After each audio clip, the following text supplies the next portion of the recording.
Pues apenas quedan 5 minutos para que dé la 1 del mediodía, las 12 en Canarias. Y nosotros aquí en Tiempo en Acción abrimos nuestro momento, un momento de tertulia, y recibimos a nuestros invitados. Nos acompaña Gregorio Ollaga, socio director en Welcome Asset Management. Gregorio, muy buenos días. Muy buenos días, ¿qué tal? Y Fernando Romero, también gestor en Abaco Capital Asset Management. Bienvenido, Fernando. Muy buenos días, ¿qué tal? Bueno, encantados de teneros aquí. Lo primero, para ponernos en situación, querría que me pusierais sobre la mesa cuál es la fotografía, la visión del mercado que tenéis. Gregorio, ¿quieres empezar? Bueno, nosotros en general estamos cautos en mercado, ¿no? Estamos evidentemente en un contexto, después de todos estos procesos de subida de tipos que hemos tenido, 18 meses, bueno, pues increíbles de subida de tipos, ¿no? Muy agresivas. Estamos también en el proceso de reducción de balance por parte de los bancos centrales. Entonces, todas estas nuevas circunstancias en algún momento tendrán que afectar a los mercados, ¿no? De momento creemos que están siendo pues demasiado complacientes, pensamos. ¿Vuestra visión, Fernando? Muy parecida, sobre todo porque, como bien decía Gregorio, las políticas monetarias han sido muy restrictivas durante los últimos 12 meses y probablemente la economía siga en pie en gran medida gracias a los grandes déficits con los que están operando los países, lo cual creemos que no es sostenible en el medio y largo plazo. Y por otra parte también tenemos que las valoraciones no se han ajustado, sobre todo en la parte de renta variable, a este nuevo entorno, ¿no? De tipos de interés mucho más elevados, y entonces sobre todo en Estados Unidos creemos que es momento para ser cauto. Me dio ese diagnóstico de cautela en lo que ambos coincidís, decís, llevamos 12 meses de subidas, pero bueno, hemos hecho pausa, hay pausa hockey, se esperan estrategias a repetir como antes del verano, pausa y luego seguimos, metiéndonos un poco en lo que ha sido, ¿no? Esa cascada, esa semana de bancos centrales, sobre todo con lo que decía Powell, lo que decía la Reserva Federal. No sé cuál es el horizonte a la hora de mirar ese horizonte de tipos que manejáis. Bueno, si queréis por cambiar. Fernando, desde Abaco. Pues nosotros la verdad es que creemos que la inflación sigue siendo un problema, pero sí que es verdad que durante los últimos 12 meses las subidas de tipos han sido muy fuertes. Creemos que ya están empezando a afectar a la economía. Creemos que probablemente las presiones de inflación, sobre todo por la parte de salarios, que es un poco lo que está más en boga de los banqueros centrales, probablemente pues continúen ligeramente a la baja durante los próximos 12 meses, y creemos que es probable que ya se paren aquí, por lo menos durante unos meses, y vean un poco los efectos que están teniendo en la economía real. Después es verdad que, por otra parte, como bien sabemos, el petróleo está empezando a repuntar, esto está empezando a hacer que la inflación en general repunte, pero creemos que por ahora nuestro escenario base es que se queden en estos niveles, que ya son niveles muy elevados, y esperen un poco a ver los datos de la economía cómo van. ¿Y vosotros, Gregorio? En nuestra opinión sí que creemos que hemos hecho pico de tipos. Pensamos que bueno, ha sido un esfuerzo bastante importante. Lo que sí que, en fin, disentimos un poco del mercado es que creemos que van a estar aquí durante más tiempo de lo que está descontando el mercado, ¿no? Entonces, ahora el esfuerzo, yo creo que los bancos centrales lo van a radicar en la reducción de balance. Yo creo que es algo de lo que se habla poco y que es bastante importante. Al final los bancos centrales, bueno, pues han multiplicado sus balances de manera exponencial, y para culminar en la época de la pandemia, ¿no?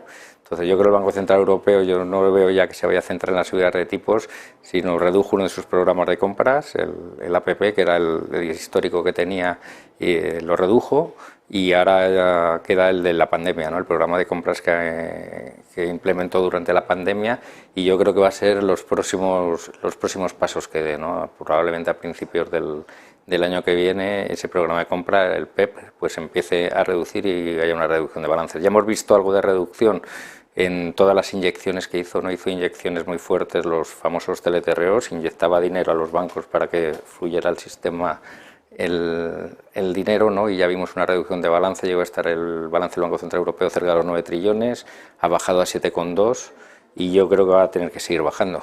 Entonces no hay que olvidar que con todas estas inyecciones monetarias es lo que ha creado esa inflación de activos. O sea, al final todos los activos han subido tanto en valoración por todo el dinero que hemos puesto encima de la mesa desde 2008, ¿no? Porque realmente en tipos, las subidas de tipos han sido importantes, pero lo que hemos hecho es normalizar. En 2008 los tipos reales a 10 años, tanto en Estados Unidos como en Europa, estaban en el 2,5. Y con todas estas políticas monetarias agresivas lo que hicimos fue llevarlo al -1 en Estados Unidos y al -2 en Europa. Y ahora realmente pues el tipo real en Estados Unidos a 10 años está a niveles del 2 y en Europa está a niveles del 0,60 y pico, ¿no? Entonces, bueno, lo que estamos haciendo es una normalización y falta la parte de la reducción de balance. En tipo sí que creemos que ha hecho pico.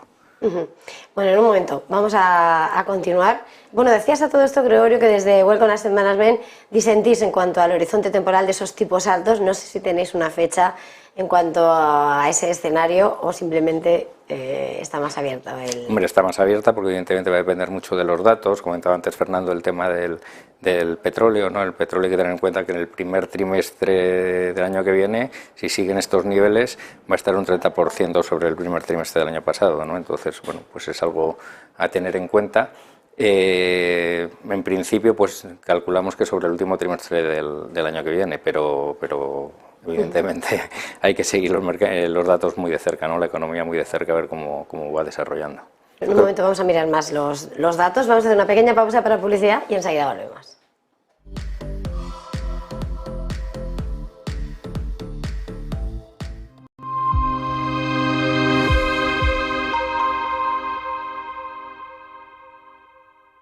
Ven al Torreón, estamos en El Pardo, un espacio único en plena naturaleza. Disfruta de momentos de desconexión mientras saboreas la mejor gastronomía. Disponemos de 7 amplias terrazas y salones para todo tipo de eventos. Degusta nuestros exquisitos platos acompañados de una selecta bodega de vinos. A tu servicio, un gran parking y zona infantil. Abierto los 365 días del año. Cocina ininterrumpida desde las 10 de la mañana hasta las 12 de la noche. Haz tu reserva. ¿Hay un mejor momento para empezar a invertir en el mercado? ¿Hubiera sido lo mismo empezar a principios de 2020 que después de la caída del COVID? Probablemente no. Pues es lo que te vamos a contar en la Academia de Negocios TV con el último módulo de amplitud de mercado o Market Timing. Vamos a intentar recopilar todos los indicadores, todas las herramientas, todos los sistemas de cobertura que utilizamos para que veas y eleves tu trading a un nivel mucho más profesional. Soy Víctor Galán y voy a ser tu tutor, tu profesor, durante este apasionante módulo de 8 capítulos. Te esperamos y esperamos verte pronto.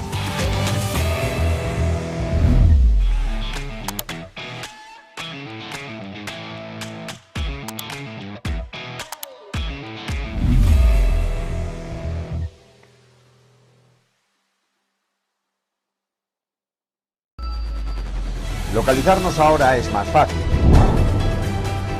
La economía a tu alcance.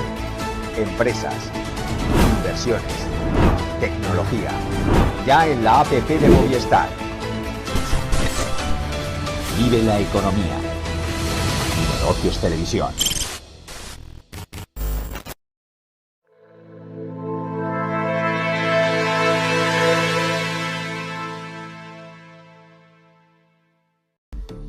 Pues continuamos aquí en Ponte en Acción con Gregorio Llagas, director en Welcome Asset Management, Fernando Romero, gestor en Abaco Capital Asset Management.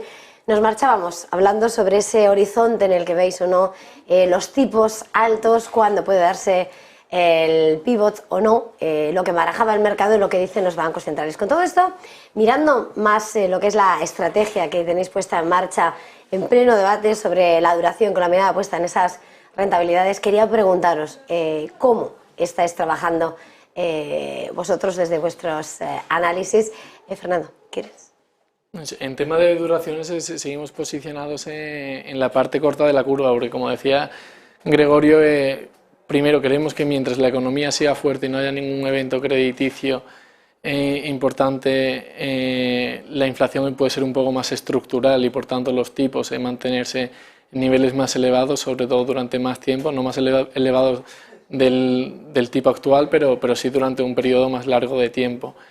Y después también me gustaría recalcar algo que comentaba Gregorio y que la gente creemos que no está teniendo demasiado en cuenta, y es la reducción de balance que están llevando a cabo los bancos centrales, porque durante 10-15 años hemos tenido unos bancos centrales continuamente inyectando liquidez al sistema y al reducir los balances y quitar esta liquidez, creemos que aumenta muchísimo el riesgo, sobre todo de liquidez, y esto conlleva de forma directa volatilidades que pueden llegar a ser mucho más altas. Entonces creemos que es algo a tener en cuenta. Pero en cuanto a duraciones, eso, seguimos posicionados en la parte corta de la curva, y las inflaciones creemos que es probable que la economía ya se esté empezando a ver un poco más resentida, sobre todo en el tema del empleo. Creemos que es probable que el desempleo continúe, no vuelva a los mínimos que hemos visto durante los últimos 6-9 meses, y que de forma gradual pues vaya deteriorándose un poco, pero que esto no es suficiente aún para controlar la inflación, y por tanto que los tipos, como bien decía Gregorio, que el mercado lleva esperando durante todo este último año, pues vayan a poder bajar en el corto plazo. Gregorio.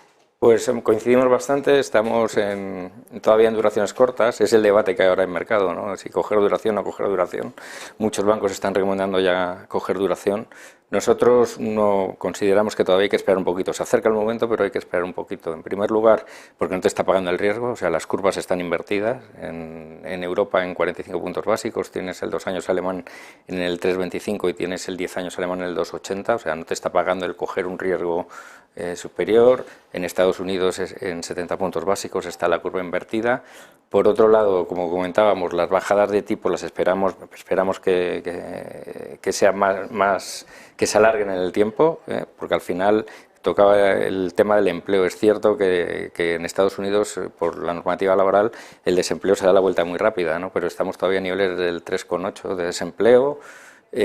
Por otro lado, quedan 8.800.000 vacantes sin cubrir, cuando lo normal son 5 o 6 millones, venimos de 10 millones, es cierto, pero todavía quedan bastantes vacantes sin cubrir. Entonces, no nos parece. Y luego hay un tema, yo creo que es muy importante en las instituciones y que crea un pozo, ¿no? Y en el caso de la Reserva Federal, no hay que olvidar que en los años 70 la Reserva Federal subió los tipos del 5 al 12,5, una situación, bueno, relativamente parecida. Ahí se asustó, bajó de nuevo del 12,5 al 5, y ahí fue cuando vino todo el chute de inflación. Y al final tuvieron que subir los tipos del 5 al 20%, ¿no? Y eso al final, pues bueno, pues se cargó la economía durante más de una década, ¿no? Eso queda. Entonces, mientras no haya una necesidad de bajar, no van a bajar, no van a dejar que les acusen de repetir el mismo error, ¿no? Entonces, por todo ello, al final estamos en duraciones cortas. Luego hay un tema también importante, que es el tema de los flujos. ¿Quién compra? ¿Quién va a comprar los bonos a largo plazo, ¿no? En el caso de Estados Unidos, el 50% de los tenedores de bonos son el 30% la Reserva Federal, perdón, el 20% la Reserva Federal y el 30% los no residentes. La Reserva Federal hemos dicho que está en reducción de balance, está saliendo. Los no residentes tienes a China, que le has declarado tu enemigo geopolítico y que no te va a comprar los bonos, evidentemente. Japón, como has hecho una política de tipos divergente, los costes de cobertura se han incrementado mucho, y muchos compradores de bonos americanos japoneses son aseguradoras que luego lo cubrían. Entonces ya le sale negativa la rentabilidad, y al mismo tiempo su bono se ha ido del 0,10 al 0,70. Se van a centrar más en su bono que en el bono americano. Estás en un momento de déficit público importante. Hay elecciones el año que viene y no vas a reducir el déficit público. Entonces va a haber una emisión neta muy positiva, va a haber mucho más papel que dinero. Entonces, por eso, con la curva invertida, que no te está pagando el riesgo, no creemos que sea el momento de coger duraciones, y todavía estamos haciendo, pues eso, carteras a 2 años, 1 o 2 años, una cosa así. En ese escenario que estáis dibujando, con lo que están apuntando, ¿no?, las curvas de tipos, sin lugar a dudas, estabais señalando cómo hay que esperar también, lo dice Powell, ¿no?, a los datos, a ver qué va a pasar. La semana pasada conocíamos como los datos, de alguna manera, adelantados de lo que van a decir los PIBs, los PMIs decían que no van a ser demasiado positivos. Alemania duele. Y en todo ese componente de lucha contra la inflación seguimos viendo lo que está siendo ese protagonismo, sin lugar a dudas, de nuevo, del petróleo. Y en ese escenario quería veros ese vector, ¿no?, que vuelve a ser ese oro negro en medio de todas las tensiones geopolíticas, productores, demandantes de petróleo. ¿Cuál es el riesgo que veis ahora mismo? ¿Hasta qué punto puede introducir una nueva espiral alcista? ¿Quieres, Fernando? En la inflación, El petróleo creemos nosotros ahora mismo que tiene un componente geopolítico muy fuerte, es decir, la reciente subida del petróleo no únicamente es porque la demanda continúa fuerte en el resto del mundo, que no tan fuerte en China como se esperaba a principio de año, sino también porque hay un grupo que es la OPEC que está un poco controlando la parte de la oferta, es decir, ellos han reducido en 2 millones de barriles diarios su producción, principalmente Arabia Saudí, que es el que está restringiendo su propia cuota. Y después, por otra parte, la demanda ha sido muy fuerte, es decir, el nivel de inventarios, que hasta ahora estaba siendo compensado de forma casi al 100% por la reserva estratégica de Estados Unidos y de otros países, ya ha parado. Entonces hay un déficit actual en el mercado y los inventarios comerciales de la mayoría de países están cayendo. ¿Qué queremos nosotros? Lo que queremos nosotros es que a la OPEC, por una parte, no le interesa precios del petróleo muy bajos, pero tampoco le interesa precios del petróleo muy altos. Y a la vez que tenemos subidas en el precio del petróleo con un dólar que está muy fuerte, esto también hace mucho daño a la demanda, sobre todo en países emergentes, cuyo coste del petróleo realmente afecta a la economía y afecta a la demanda. Entonces, creemos que el precio actual es un precio razonable, pero no creemos, como muchos están pudiendo decir ahora, que pueda subir de forma muy pronunciada, sobre todo durante un periodo extendido de tiempo. Creemos que va a ser un mercado menos volátil de lo que hemos visto los últimos 10 años, que probablemente el crecimiento de la producción americana esté llegando o haya llegado prácticamente, y que entonces va a ser un mercado un poco controlado por la parte de la oferta por este grupo que es la OPEC, principalmente Arabia Saudí, países del Golfo y Rusia, y por otra parte la demanda creemos que va a continuar muy elevada, creciendo, pero de forma más lenta.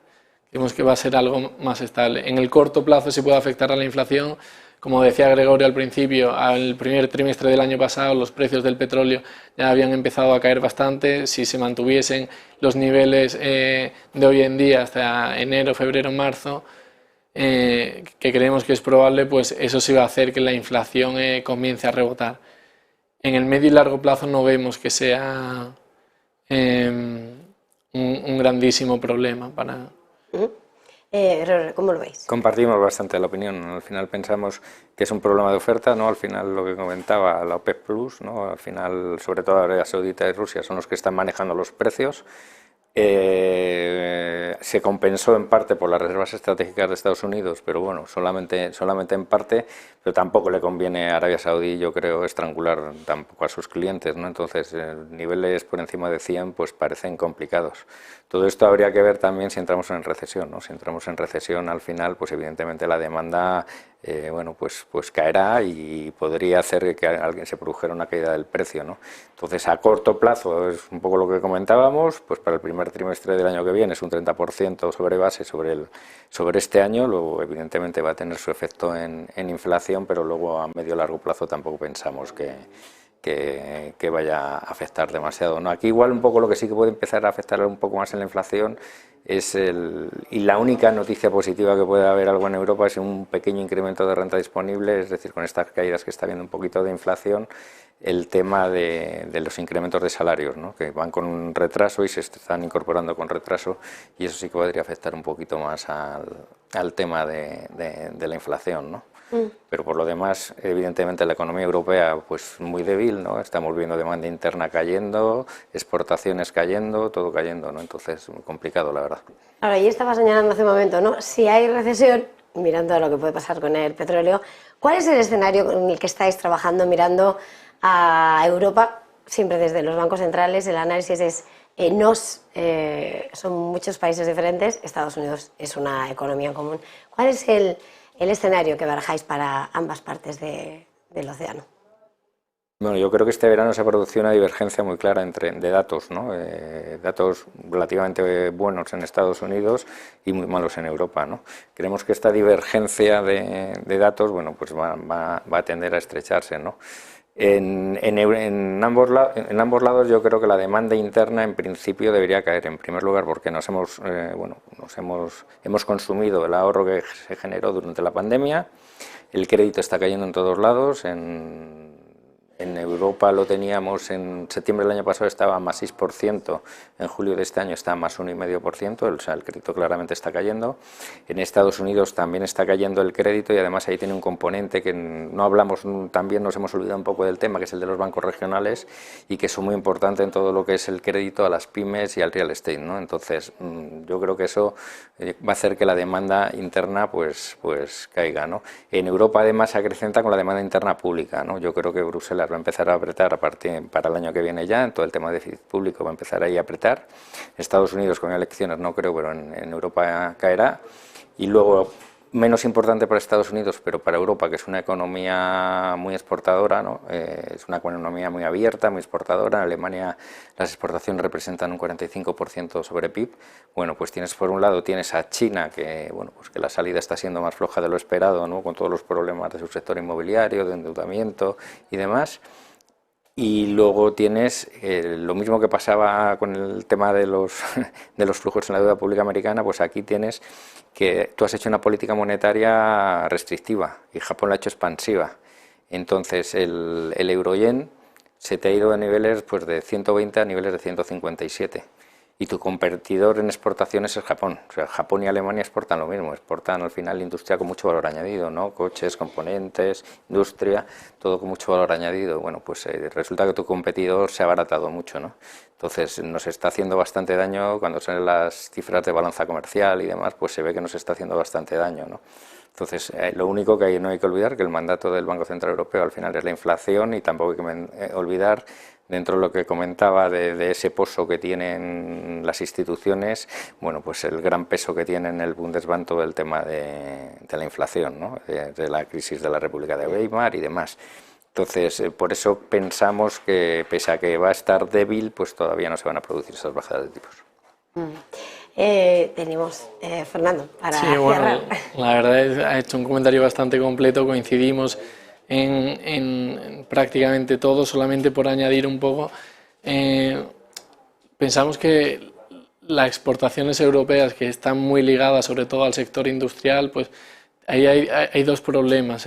Uno, el incremento de competencia, no solamente por parte de Japón, sino por ejemplo también la industria del automóvil, que es la que más pesa en Alemania y de las más importantes a nivel europeo. Tienes ahí una competencia muy fuerte por parte de China, que está incrementando su producción y sobre todo su exportación de vehículos, siendo ya el mayor productor a nivel mundial. Y también tienes el tema energético. Lo que sí que creemos aquí es que hasta ahora las economías más afectadas han sido Alemania, las regiones del norte. Esto sí que nos ha sorprendido un poco, ya que la subida de tipos de interés, nosotros lo que pensábamos en principio es que podría afectar más a los países España, Italia, son los países más endeudados y normalmente donde la subida de tipos de interés tiene un mayor efecto. Y hasta ahora no ha sido así, principalmente por el impulso del sector de servicios, el turismo. Entonces, de aquí, de cara a los próximos 12 meses, creemos que esto va a revertir un poco, es decir, que economías como la alemana o los países nórdicos podrían volver a no hacerlo tan mal, es decir, a tirar un poco del carro por el simple hecho de que, como bien decía Gregorio, son ahorradores netos, es decir, ahí la repercusión que tiene la subida de tipos de interés es muchísimo menor que la que puede tener en países como el nuestro, como España, y entonces creemos que probablemente vuelvan a ser España, Portugal, Italia, Grecia, los países donde se puedan ver más afectados en los próximos trimestres. En cualquiera de los casos pensamos que tanto en Estados Unidos como en Europa la situación no es para tirar cohetes, vamos, es un poco complicado. Al hilo de lo que decía Fernando, es cierto, por ejemplo, que la ralentización del crédito es muy distinto en los países core y en los países periféricos, mientras que en los países core está creciendo al +3 el crédito, en España e Italia está cayendo al -3. Entonces ahí yo creo que sí que puede haber una divergencia. Los números lo dejan claro entonces. Muchísimas gracias a los dos, nos voló el tiempo. Gregorio Llagas, socio director en Welcome Asset Management, Fernando Romero, gestor en Abaco Capital Asset Management. Gracias a los dos. Feliz jornada, feliz negocio. Muchísimas gracias. Y nosotros